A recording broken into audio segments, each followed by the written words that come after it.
Saorsa, liberarsi bonus, Odessa by Dino. Un caro saluto e grazie di essere sul canale 104 Plus, è il plus che fa la differenza. Chi ha visto gli avvincenti video Saorsa Liberarsi 1 e per chi sa cercare Saorsa Liberarsi 2, ha potuto vedere quanto la mappa Urbanum Monte del 1587 era dettagliata e grazie al tropico del Cancro si individua anche l'Australia in quest'area che prima dell'ultimo reset era molto più grande. Abbiamo visto come è sparita in mare la California e come molte altre terre hanno modificato la loro conformazione. Si è capito che moltissime infrastrutture che erano sparse in tutto il mondo, ripeto in tutto il mondo, anche in aree che erano ancora da scoprire, non possono assolutamente essere state realizzate negli anni che indica la narrativa ufficiale.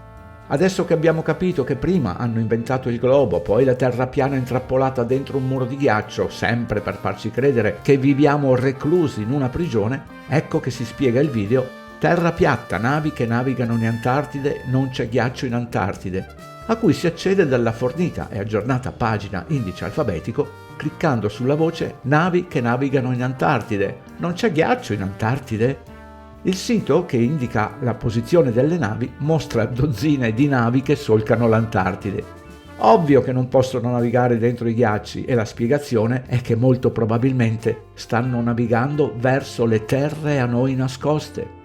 Nel titolo Dopo Saorsa Liberarsi bonus ho aggiunto Odessa perché se cercate sul web trovate che questa città è stata fondata da un napoletano.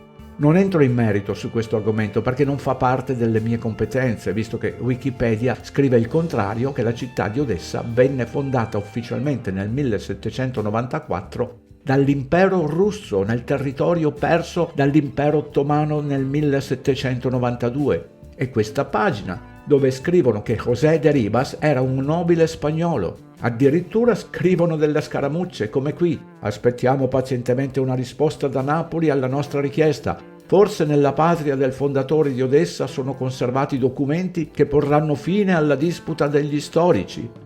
A volte gli storici si comportano come tifosi delle squadre di calcio, senza comprendere che il sistema li rende avversari in tutti i campi. Per fortuna abbiamo dei ricercatori che nei loro articoli scrivono correttamente, come si legge qui sull'articolo di Loreto Giovannone. De Ribas ribattezzò il villaggio Odessos in omaggio alla vecchia colonia greca che si stendeva sulla costa. Come avrebbero fatto ad arrivare tutti i napoletani se non ci fossero già state le case? Però ci sono troppe contraddizioni, pertanto, come ho già fatto altre volte, vi mostro ancora una volta quanto cambiano continuamente la storia. Sono sulla pagina solo in lingua inglese Italiani di Odessa, dove si legge gli italiani di Odessa, i cui antenati erano italiani emigrati a Odessa durante la diaspora italiana, sono menzionati per la prima volta in documenti del XIII secolo e c'è la nota 1. Quando si clicca sulla nota 1 si legge che il documento è stato recuperato il 23 settembre 2024, ma mi apre il sito Report Difesa Geopolitica e Sicurezza e in latino Intelligo ergo scribo, ovvero capisco quindi scrivo, che però risale ad un anno e mezzo prima, al 7 marzo 2022, ma del documento non c'è alcuna traccia. Non dimenticate che c'è in atto una guerra, pertanto la signora IA sta lavorando alacremente per modificare, nascondere e contraffare le falle che stanno emergendo. Qui lo scorso 6 agosto 2025 hanno pubblicato questo articolo, tratto da Facebook. Dal sottosuolo di Odessa spuntano reperti genovesi, le tracce dell'antica colonia di Ginestra. Gli scavi hanno portato alla luce anche una sorprendente scoperta, manufatti del XIV secolo di origine genovese. XIV secolo, non XIII. Questi ritrovamenti, che secondo quanto emerso includono monete e ceramiche, suggeriscono una connessione diretta con l'emporio commerciale genovese di Ginestra, un insediamento noto per le sue attività commerciali sul Mar Nero, di cui oggi si sono perse le tracce e che, secondo gli studiosi, sarebbe da localizzare nella parte più orientale della città. Si tratta della città di Odessa, c'era già, pertanto non è stata fondata nel 1794. Parlano di monete ceramiche, ma nell'articolo non c'è alcuna immagine di queste monete. Leggiamo qui i resti della fortezza ottomana. Venuti alla luce, infatti, secondo gli studiosi, erano stati ubicati proprio sopra l'antica scogliera, oggi scomparsa. memorizzate questo per dopo. Qui si legge invece dove scrivono del XIII secolo quello che non è indicato sui siti precedenti.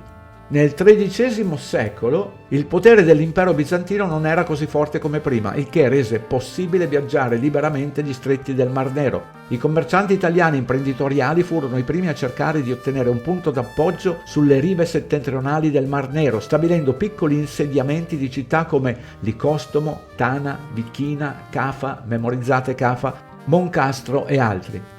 Ciò che è stato costruito sul sito della colonia greca di Istria non è noto per certo. Sulle mappe trovate dei marinai italiani di quel periodo. La costa di questa zona era chiamata Ginestra. Molto probabilmente era un normale porto o ancoraggio. Come vedete, questo articolo va in contrasto con quello dei genovesi, che parlava di colonia Ginestra, non della costa Ginestra. Ma andiamo avanti. Riprendiamo il sito Report Difesa Geopolitica e Sicurezza. Il titolo è interessante perché serve a distrarre le masse che pensano di essere colte solo per vedere alcuni scavi. Ucraina, Odessa città italiana, la nostra cultura e la nostra arte presente nelle bellezze artistiche e architettoniche. Ma quali italiani? Quando nel 1794 è stata fondata Odessa, dovevano ancora iniziare i moti dell'associazione a delinquere programmati per formare il Regno d'Italia, dove sono state massacrate intere popolazioni e deportati non solo adulti, ma anche bambini. Chi ha visto i video che ho citato all'inizio, o i 2 video La nostra vera storia ci è stata rubata, postati nel 2019, sa benissimo che non erano in grado di costruire queste strutture. Ma non è questo l'argomento che sto affrontando qui, ma un altro che si lega a Saorsa 1 e 2. Quella che vediamo è la mappa di Google, dove si vede il golfo attuale di Odessa. Il fiume che sfocia vicino ad Odessa è il Danubio. E adesso vediamo la mappa di Urbano Monte. Tutto il promontorio a forma di C e l'isoletta in mezzo, nella nostra geografia odierna, sono spariti. Qui si legge la località Cafa, una di quelle nominate precedentemente riguardante il XIII secolo. Questa è la mappa di Mercatore del 1613, si vede la foce del Danubio ma nessun golfo a forma di C con l'isoletta in mezzo.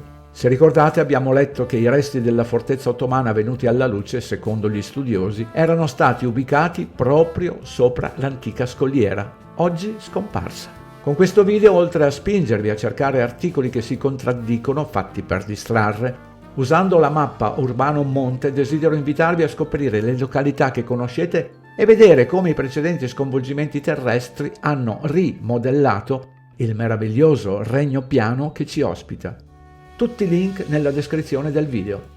Grazie per aver ascoltato fino alla fine. Sono sempre in pronta consegna i libri Il risveglio e Il secolare nuovo ordine del male. Anche il semplice valore di un buon caffè attraverso PayPal è più che gradito.